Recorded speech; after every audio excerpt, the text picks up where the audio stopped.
D'un simple clic, tu te retrouves au cœur d'un univers musical illimité. Ça te semble normal aujourd'hui, mais derrière cette simplicité, c'est toute une révolution menée par Spotify. En quelques années seulement, Spotify a redéfini notre manière d'écouter de la musique et a bouleversé toute l'industrie musicale. Alors aujourd'hui, on va naviguer ensemble dans cette histoire fascinante. On va dénicher les secrets de la stratégie de marque de Spotify, comprendre leur approche marketing innovante et analyser comment ils ont réussi à transformer un marché tout entier. Je vais aussi t'expliquer comment Spotify a su exploiter le streaming pour faire face à l'industrie musicale traditionnelle et s'imposer comme un leader incontournable. Et pour finir, on décodera les principales tendances d'un marketing musical et on verra comment Spotify se positionne pour rester en tête dans les années à venir. Hey, c'est Shadia, je suis spécialisée en branding et mon objectif, c'est de t'aider à comprendre cet univers fascinant. Alors, prêt pour cette aventure musicale? Reste avec moi, ça promet d'être rythmé.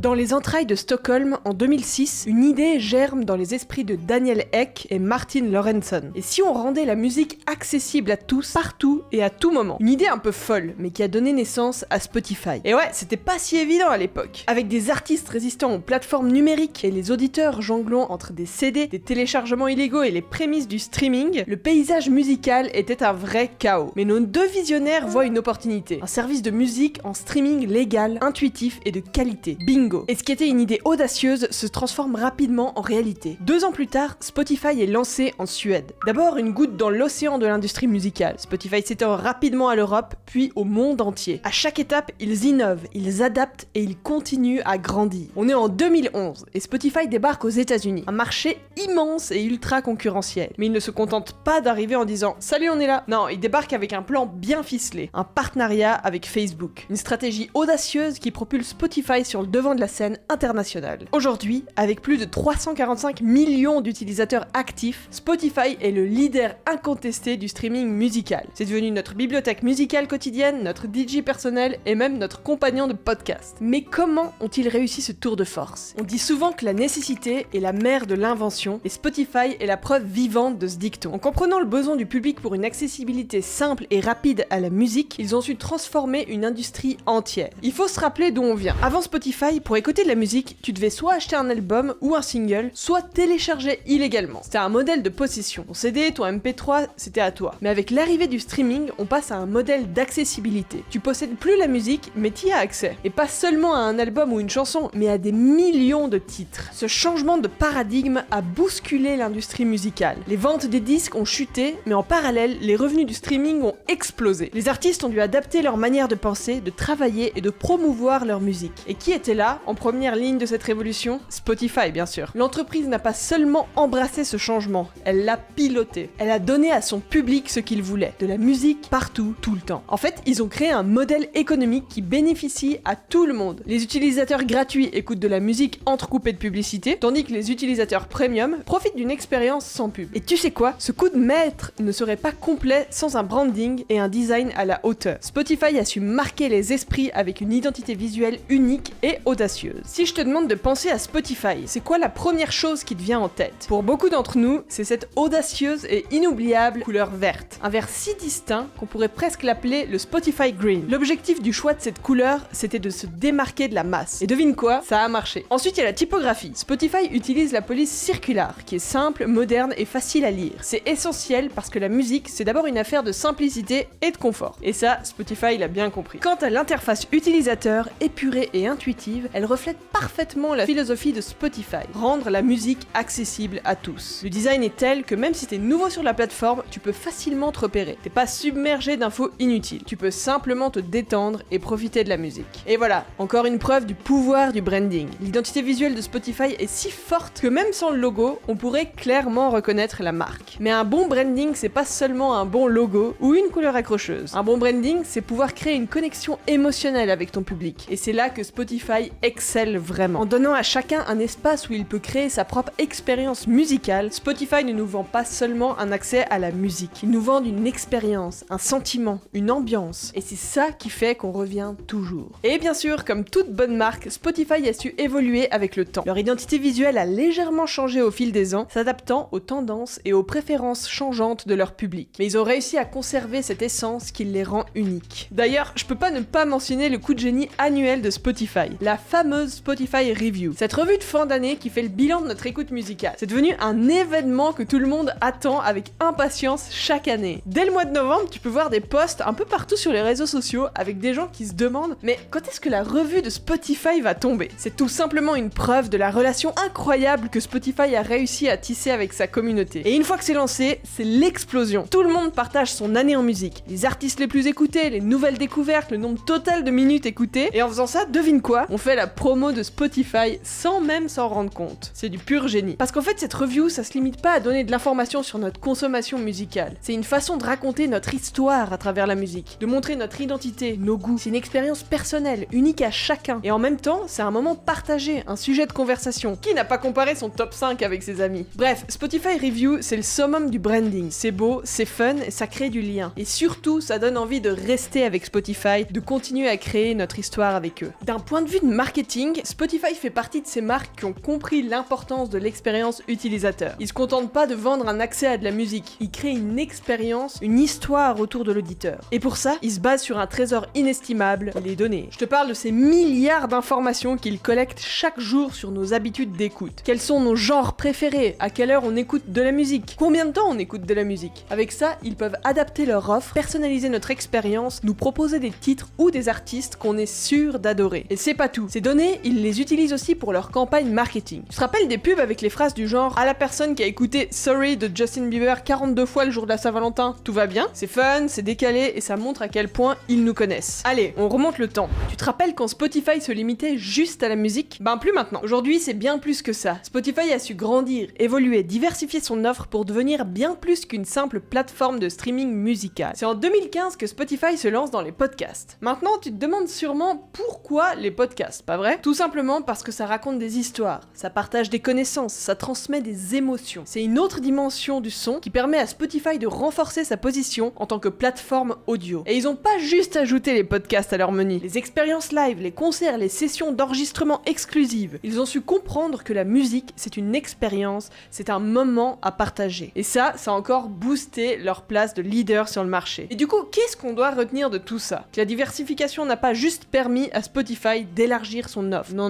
c'est bien plus que ça. Elle a renforcé son image, son identité. Spotify aujourd'hui, c'est bien plus qu'une plateforme de streaming musical. C'est un espace de contenu audio, un lieu de partage, d'expérience, une véritable communauté. C'est une belle leçon de stratégie de marque, tu trouves pas? Et si maintenant on prenait un moment pour résumer tout ça, et surtout pour voir ce que l'avenir nous réserve. Spotify, avec son branding audacieux et son envie constante de se réinventer, est toujours sur le qui-vive, prêt à saisir la prochaine grande idée. Peut-être qu'on verra une intelligence encore plus poussée dans leurs recommandations, basée sur des analyses de données toujours plus précises, pour nous proposer des titres toujours plus en phase avec nos goûts et nos humeurs. Là encore, c'est une question qui touche aussi le branding. En nous comprenant mieux, en cernant mieux nos envies, ils peuvent renforcer leur image de marque en tant que service incontournable, voire absolument unique dans notre vie quotidienne. Et puis, pourquoi pas plus d'intégration avec d'autres médias? Après les podcasts, pourquoi pas imaginer des livres audio, des conférences, des débats? Spotify pourrait bien devenir une véritable plateforme audio universelle, réunissant toutes les formes de contenu audio sous un même toit. Et en faisant ça, ils affirmeraient encore plus leur identité de marque en tant que chef de file de l'audio. Ce qui est certain en tout cas, c'est que Spotify a encore de nombreuses cartes à jouer. Quelle que soit la direction que prendra cette plateforme audio, une chose est sûre, son branding va continuer à évoluer et à se réinventer et surtout à nous surprendre. Et j'ai vraiment hâte de voir ça, alors restons à l'écoute. J'espère que cette vidéo t'a plu, si c'est le cas, n'hésite pas à laisser un petit like, ça fait toujours plaisir. Et puis si tu veux rien rater des prochaines vidéos, abonne-toi, on va continuer à décortiquer ensemble les stratégies des grandes marques pour mieux comprendre la puissance du branding. Sur ce, je te dis à très bientôt pour une nouvelle vidéo. Allez, salut!